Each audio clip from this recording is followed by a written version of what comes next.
Is set to help the world's largest gold mine go autonomous.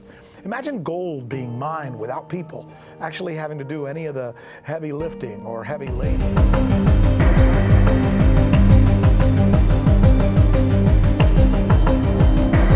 This morning, Italy is a nation on high alert. 50,000 people in the north told to stay at home, creating virtual ghost towns. 5,000 miles from the epicenter in China, Italy has the 5th most cases in the world. The sudden spike leading Italy's prime minister to take what he calls dramatic measures. Virus. More than 50 cases here in the U.S. and global fears growing. And today, the Dow plunging, losing more than 1,000 points, its worst day in 2 years, wiping out this year's gains completely.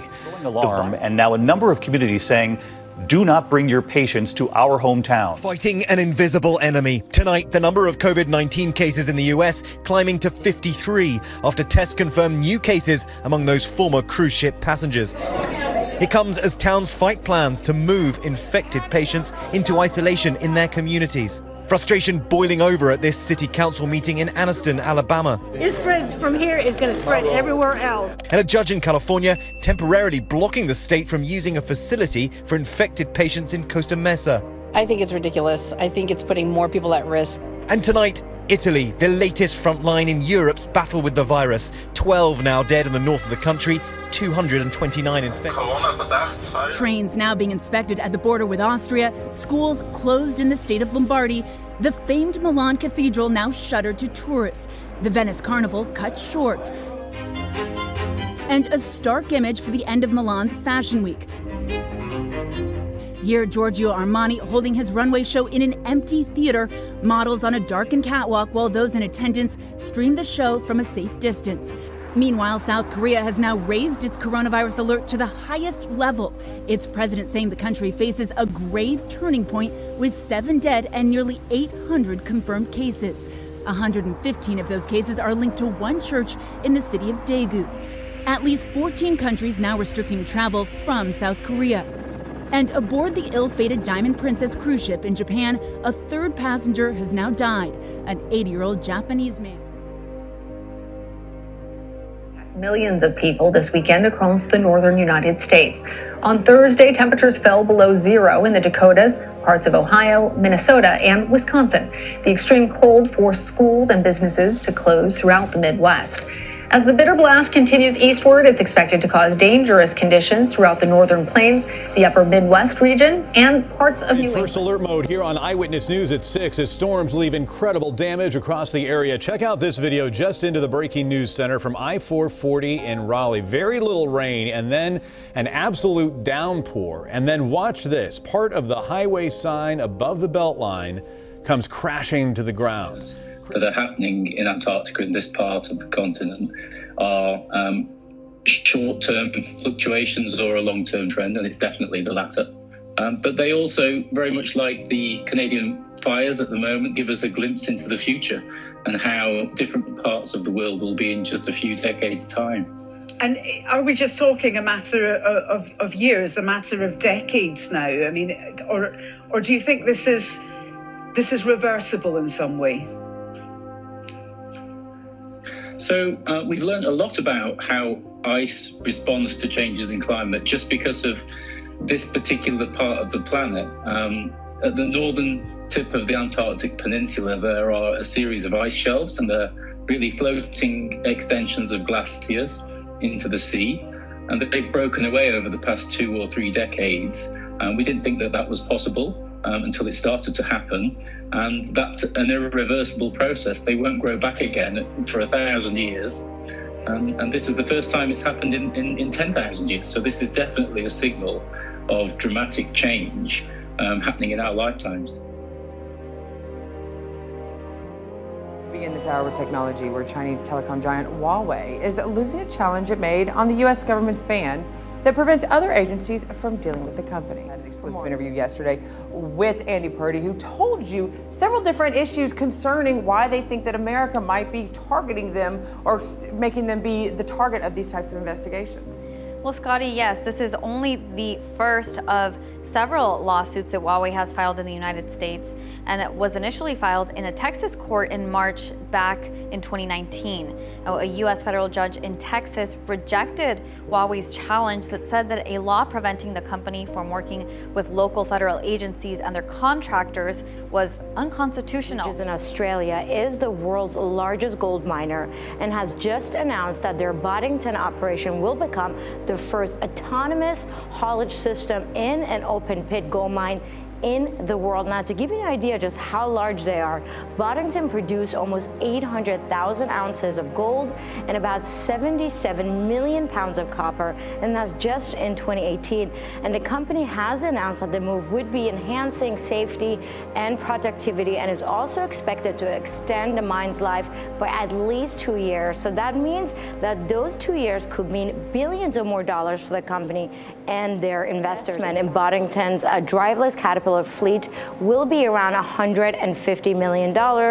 And because the company directly employs about 2,000 people, there have been some fear of jobs loss, but Newmont announced that they're planning to already execute a plan aimed at providing opportunities for reskilling and redeployment of haul truck drivers to other roles within the company. They came for the sunshine, but bewildered guests at this Tenerife hotel have been confined to their rooms, quarantined as the coronavirus spreads around Europe. 2 fellow tourists from the region in Italy, already battling to contain the virus, developed symptoms and tested positive. They've been isolated in a hospital. The H10 Costa Adeje, used by both TUI and Jet2 holidays, is in lockdown. Now revealing that the number of the confirmed cases of COVID-19, better known as coronavirus, is significantly higher than previously believed. This as China replaces a top official at the center of the outbreak in its attempt to stop this deadly disease. RT's Rachel Blevins is joining us live with more details to this. Chinese officials are now saying that both the number of active cases and the death toll from the coronavirus are actually a lot higher than previously reported. China's National Health Commission added more than 15,000 to the number of confirmed cases, marking a total of more than 60,000 cases worldwide. They also added more than 250 deaths in relation to the virus, marking a total of more than 1,300 deaths. But officials claim that the drastic spike in cases is not because they are necessarily new, but actually because they have adopted a new form of testing. Instead of relying on RNA tests, which can take days to process, they are now adding CT scans, which can reveal lung infections and help doctors link to the virus immediately. In an emptier than usual downtown Milan, a sense of anxiety, but no signs of panic. Amid the first major coronavirus outbreak in Europe, landmarks like the Duomo Cathedral and La Scala Opera House have been closed temporarily. A headline screams out, "Virus, the Great Fear," even though fear, at least for now, isn't all that apparent. Yes, schools have been shut down, but this vegetable market remains open. We're out in the open air, but I don't know. I don't see any dangers. We are working a lot over the phone. People are not leaving their houses, and they call us and we bring their shopping to them. That's the way we're working at the moment. Milan's mayor says the main mission now is to contain the possible further spread of the virus, and that while numbers of those infected have indeed been going up, that could be because health officials are proactively looking for new cases. He also urged residents not to clear supermarket shelves, but videos posted on social media like this one suggest that advice may be falling on deaf ears. Confirmed in the U.S., but there have been more than 76,000 worldwide, the vast majority in China. And overnight, there was a huge surge of cases in South Korea. More than 2,200 people around the world have died. For the second time this month, Venezuela's opposition majority leader Juan Guaidó was obliged to improvise a parliamentary chamber in a remote auditorium. Hours earlier, armed groups loyal to the government had prevented opposition lawmakers from approaching the National Assembly, firing weapons and using a crowbar to attack one of their vehicles. Some deputies managed to pass police barriers and were brutally ambushed. They have taken over the palace militarily and parliamentarily with groups armed by the dictatorship. Heavily armed security forces had already surrounded the Legislative Palace, where Guaidó had planned to convene parliament. Meanwhile, government strongman Diosdado Cabello arrived to chair the Constituent Assembly, a rival legislative superbody created by President Nicolás Maduro that operates from the same building. He told Al Jazeera the opposition didn't have anything more to do in parliament. In fact, it's not clear whether the mainstream opposition will ever be able to hold another session here in the Legislative Palace again. The government strategy seems to be to occupy this area permanently. It's a scenario that just a day ago, I don't think any Russian really would have predicted.